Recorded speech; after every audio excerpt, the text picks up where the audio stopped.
Ada sebuah video di mana saya dikirim linknya menceritakan ramalan Jayabaya tentang keadaan dunia saat ini. Lalu dia menggabungkan sejarah 7 presiden belakangan di Indonesia yang ternyata berpola atau ada polanya. Pola sepertinya halnya di Amerika. Rakyat Amerika memilih yang sesuai dengan kebutuhan bangsa Amerika pada saat itu untuk mengantisipasi masa depan dan manfaat yang akan rakyat dapatkan ke depannya. Jadi kalau rakyat Amerika perlu keuntungan finansial alias rakyatnya mau kaya, maka Partai Republik lah yang terpilih menang. Karena Partai Republik cirinya menurunkan pajak dan menswastakan negara. Kalau Partai Demokrat yang terpilih, pajak naik namun fasilitas negara untuk rakyat jadi gratis dan lengkap seperti sarana kesehatan dan pendidikannya. Demikian juga 7 presiden Indonesia menjabat selama ini, maka semua bergaya sama, yaitu heavy on government atau berciri apa-apa pemerintah, ala Partai Demokratnya Amerika, ala sosialisnya Tiongkok. Sementara para kandidat yang akan bermain di 2024 saat ini semuanya berciri sama, berpola sama dengan 7 presiden yang telah berkuasa, apa-apa pemerintah.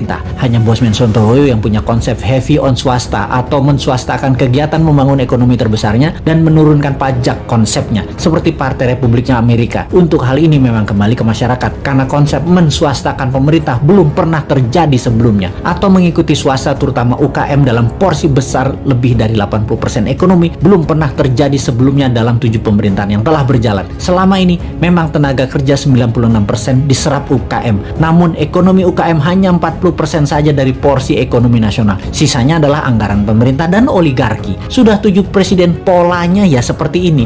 Belum pernah UKM naik kekuatannya menjadi menguasai ekonomi ke 80% atau naik 100% dari sekarang, atau 2 kali lipat kekuatan ekonomi saat ini yang bisa membuat GDP per kapita naik dari $4.000 menjadi $8.000 dalam sekejap. Sungguh, kalau mau UKM menang, juga pajak turun. Ya tidak pakai siapapun yang mencalonkan di 2024 yang saat ini ada di etalase calon presiden. Tapi entah bagaimana bangsa Indonesia apakah mau berubah atau tetap, ya belum tahu juga. Apakah efek corona yang meluluh lantakkan ekonomi saat ini dan mengambiarkan kesehatan masyarakat saat ini yang dikelola oleh pemerintah yang menjabat atau oleh masyarakat masih layak menjabat ke depannya di tahun 2024? Ya terserah rakyat. Jadi kita biarkan sampai 3 tahun ke depan aja. Kita lihat di tahun 2024 akankah memilih calon dari yang ada di etalase saat ini yang berciri sama dengan 7 presiden yang lalu, atau pilih calon-calon baru yang berciri baru bahkan beda seperti ala Sontoloyo misalnya. Tentunya bukan Bosman ya, dia mah nggak pantas, orang pedagang recehan dan provokator doang bisanya. Ciri presiden yang lalu-lalu adalah kuat hutang pinjaman dari negara lain. Dulu banyaknya ke IMF, sekarang malah 2, IMF dan Tiongkok. Dan nanti kalau yang jadi salah satu dari kandidat yang ada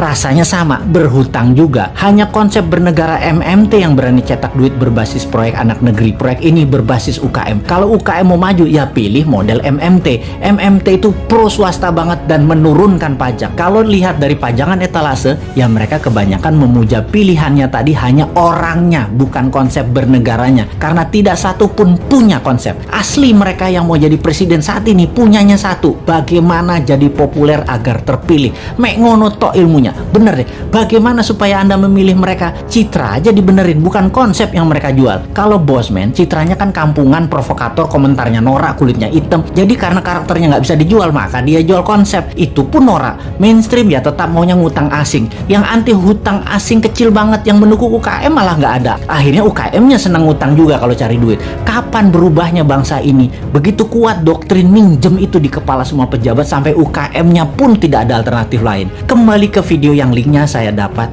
dan saya nonton, ternyata Satrio Piningit atau kesatria yang dipingit itu keluar ketika ada goro-goro atau malapetaka dahsyat menghancurkan negara dan dunia. Saat ini virus corona dianggap goro-goro. Lalu ketika goro-goro terjadi, ada kesatria yang suaranya saja muncul, wajahnya dan penampilannya dipingit tidak muncul, yaitu Bosman. Jadi kesatria yang dipingit tadi adalah kesatria yang terus-menerus memberikan arahan, solusi, dan sosoknya dipingit, diumpetin, yang penting pesannya tercapai. Lalu pola kepemimpinan nasional yang lengkap menjabat. Pak Karno itu Majapahit atau Jawa Timuran, Pak Harto itu Jawa Tengah atau Mataraman, Pak SBY itu Majapahit, Pak Jokowi itu Mataraman, dan Bosman itu Jawa Timuran Majapahit. Begitu pola penggantinya seharusnya. Abis Mataram ya Majapahit. Dan sekali lagi sahabat, kedua informasi terakhir itu lebih ngaco lagi sahabat dari MMT-nya Bosman dan pro swastanya Bosman. Wes, sekarang kita semua sing sehat, selamat, tinggikan imunitas dengan banyak guyon-guyon segar. Jangan urusi Bosman. Bosman memang jancuk.